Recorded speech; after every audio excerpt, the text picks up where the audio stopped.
आप लोगों को बहुत बहुत मुबारकबादी कि इतने बड़े सेमिनार का ऑर्गेनाइजेशन आपने किया, जिसमें इंटरनेशनली रिनाउंड स्कॉलर्स को आपने यहाँ इकट्ठा किया। समझते हैं कि आने वाले दिनों में जो टेक्निकल सेशन होगा, जो सब्जेक्ट है आपका सस्टेनेबल डेवलपमेंट, उस पर बहुत ही कारात्मक डिस्कशन होगा और बहुत ही फ्रूटफुल नतीजे आएंगे।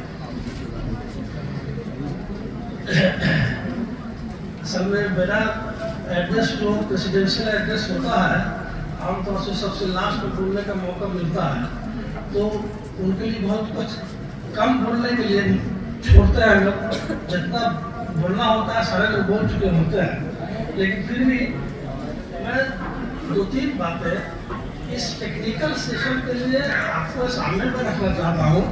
जब समझते हैं कि आप इन सारी चीज़ों को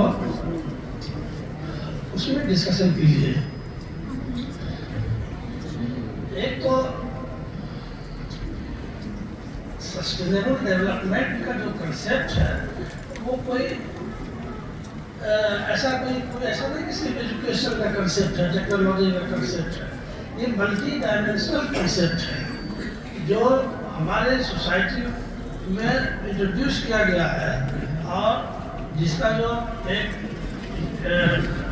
इंटरनेशनली एक्सेप्टेबल डेफिनेशन है वो है कि sustainable development is a development that meets the need of the present without compromising the ability of the future generation to meet their needs।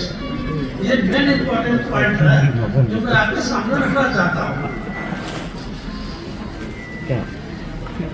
अगर आप कुछ दिन के लिए डेवलपमेंट के साइड इफेक्ट्स को अपने कंसिडरेशन में, अपने विचार में नहीं लाएंगे, तो ये आप समझ लीजिए कि आने वाले जनरेशन के लिए आपका जो अप्रोच है बहुत ही खामियों से भरा हुआ होगा और आप आने वाले जो जनरेशन है उसके लिए कुछ छोड़ के नहीं जाएंगे।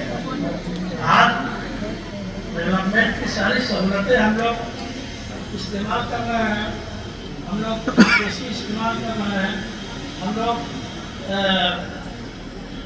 बड़ी बड़ी बिल्डिंगें बना रहे हैं, हम लोग ऑर्गेनाइजेशन की तरफ माइंडलेस, मैं उसको बोलता हूँ माइंडलेस ऑर्गेनाइजेशन की तरफ लोगों का रुझान है। जो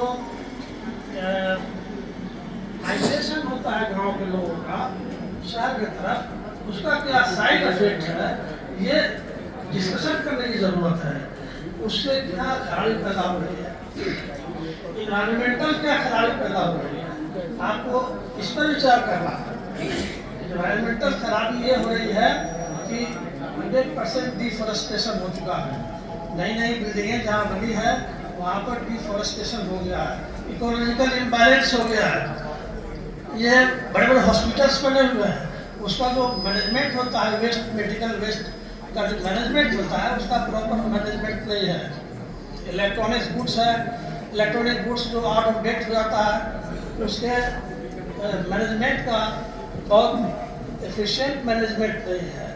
इसका असर आने वाले जनरेशन पर होने वाला है। इसीलिए 2 पॉइंट मैं आपके सामने 3 पॉइंट रखते जा रहा हूँ।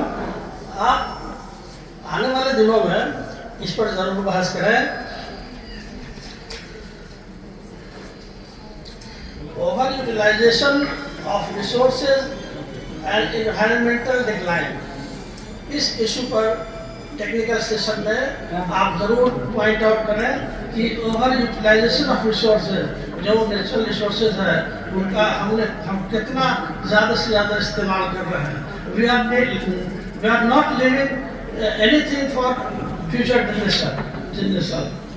नंबर 2 है population growth and urbanization. Population growth और अर्बनाइजेशन भी बहुत बड़ा चैलेंज है सस्टेनेबल डेवलपमेंट के लिए। चौथा है क्लाइमेट चेंज एंड इट्स रेनिफिकेशन। जो क्लाइमेट चेंज हो रहा है, जो नेचर है हमारे यहाँ, बरसात का बारिश नहीं हो रही है, उसका असर फसल पे पड़ रहा है।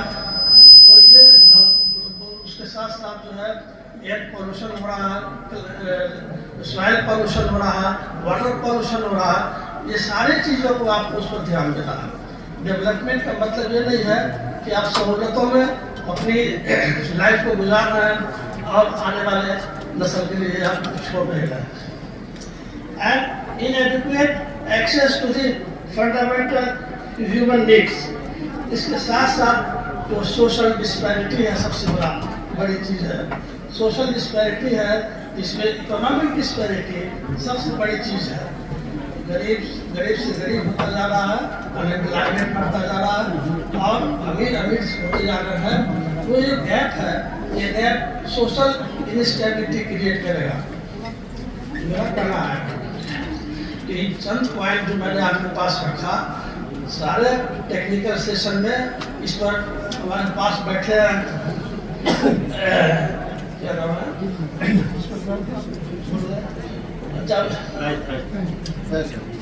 फैज साहब, प्रोफेसर फैज बैठे हैं। हम समझते हैं कि हमारी बात को और एफिशिएंटली टेक्निकल सेशन में उठाएंगे और इन्हीं सब बातों के साथ मैं सारे ऑर्गेनाइजर्स को अपनी मुबारकबादी पेश करते हैं।